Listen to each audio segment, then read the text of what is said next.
తెలంగాణలో కాంగ్రెస్ సర్కార్ ఏర్పడి ఏడాదిన్నర దాటింది. పథకాలు, ఎన్నికల హామీల అమలుపై ప్రతిపక్షాలు ఇంకాస్త విమర్శల వాడి పెంచుతుంది.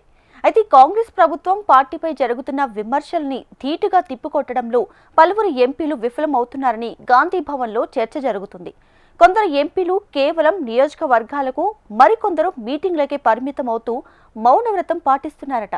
పార్టీని ఎవరేమన్నా తమకు సంబంధం లేదు అన్నట్టుగా గప్చుప్ అవ్వడం సొంత పార్టీ శ్రేణులకే రుచించడం లేదట.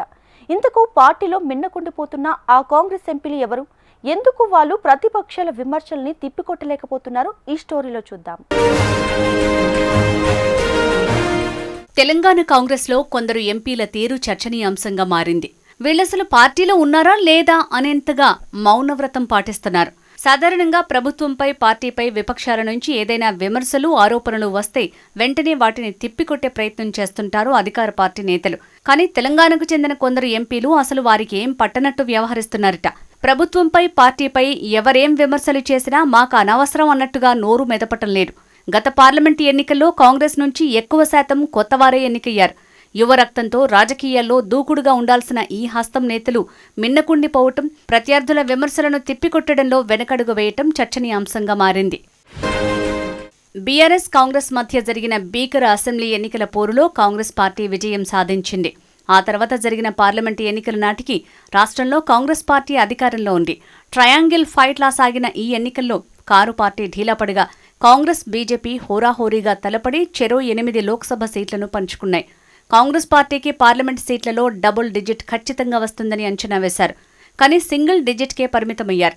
మోడీ మానియాలో బీజేపీ కూడా ఎప్పుడూ లేనంతగా పర్ఫార్మెన్స్ చేసి 8 పార్లమెంట్ సీట్లను గెలుచుకుంది.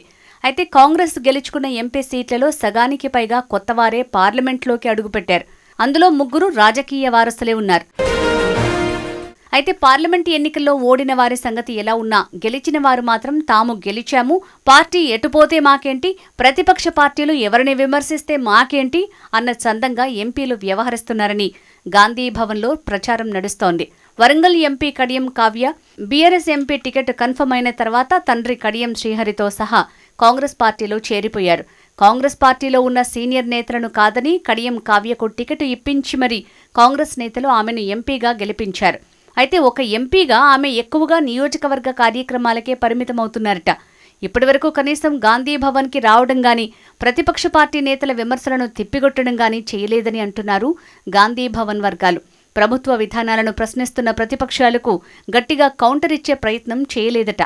ఇదిలా ఉంటే ఖమ్మం ఎంపీ రామసహాయం రఘురాం రెడ్డి పార్లమెంటు ఎన్నికల ప్రచారం అప్పుడు కనిపిస్తే అడపాదడపా గాంధీ భవన్లో జరిగే ముఖ్యమైన మీటింగులు మినహా మిగతా సమయంలో కనీసం గాంధీ భవన్ వైపు చూసింది లేదు. ఇక పెద్దపల్లి ఎంపీ వంశీకృష్ణ తీరు పేరు గొప్ప, ఊరు దిబ్బ అన్న చందంగా ఉంది. పొలిటికల్ లెజెండ్ కాకా కుటుంబం నుంచి వచ్చారు వంశీకృష్ణ. వారి నుంచి పార్టీ చాలా ఎక్స్పెక్ట్ చేసిందట. కానీ ఆశించిన స్థాయిలో ఆయన రాజకీయ పర్ఫార్మెన్స్ లేదట. ఎన్నికల ముందు నిత్యం కేంద్ర ప్రభుత్వానికి వ్యతిరేకంగా ట్వీట్లు చేసిన వంశీ ఎన్నికల్లో గెలిచిన తర్వాత అటు కేంద్ర ప్రభుత్వం మీద, ఇటు రాష్ట్రంలో ఉన్న ప్రతిపక్షాల మీద నోరెత్తటం లేదట. కేంద్ర మంత్రిగా చేసిన అనుభవం ఉన్న ప్రస్తుత ఎంపీ బలరాం నాయక్ పనితీరుపైన పార్టీ నేతలు నివ్వెరపోతున్నారట. అటు సభలోనూ ఇటు బయట తన సీనియారిటీని పార్టీ కోసం వినియోగించటం లేదని అంటున్నారు కాంగ్రెస్ నేతలు. ఇక పార్టీలో కీలక నేతగా వ్యవహరిస్తున్న జానారెడ్డి వారసుడు ఎంపీ రఘువీర్ రెడ్డి ఆయన రాజకీయ వారసత్వాన్ని మాత్రం కొనసాగించటం లేదని అంటున్నారు నల్గొండ నేతలు. సీఎంతో పర్యటనలు తప్ప ప్రతిపక్ష నేతల విమర్శలను తిప్పికొట్టడంలో మాత్రం వెనుకంజలో ఉన్నారని అంటున్నారు. ఎంపీ సురేష్ షెట్కర్ సైతం అంతే. పార్లమెంటు నియోజకవర్గ పరిధి మినహా తన పరిధి దాటి బయటికి రాలేదని విమర్శలు వినిపిస్తున్నాయి. వీళ్లకు మేమేమైనా తక్కువ, తాము కూడా అంతే అన్నట్టు ఉన్నారు రాజ్యసభ సభ్యులు అనిల్ కుమార్ యాదవ్, రేణుకా చౌదరి. ఒకరేమో సీఎం మీటింగ్లో ప్రత్యక్షం, మరొకరేమో కేవలం పార్లమెంట్ సమావేశాలకే పరిమితం. ఇలా మాకేంటి అన్నట్లు ఉన్నారనే ప్రచారం గాంధీ భవన్లో జరుగుతోంది.